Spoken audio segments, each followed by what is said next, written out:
corrida aqui, acendendo a fogueira, o que você achou? Achou alguma dificuldade do percurso ou não? Eu achei muito interessante a iniciativa da academia. Eu acho uma coisa muito legal que faz com que motive o pessoal a praticar esporte. Então, no geral, eu achei muito interessante. Valeu a pena. O senhor corre há muito tempo já ou não? Eu corro desde 2004. Já participei de maratona, São Silvestre, meia maratona. Então, eu estou sempre participando de corrida. E o que a corrida fez de bom para a sua saúde?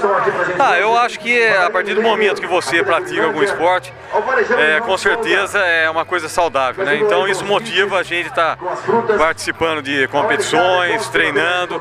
Isso é muito válido para mim. Mais algo que queira acrescentar?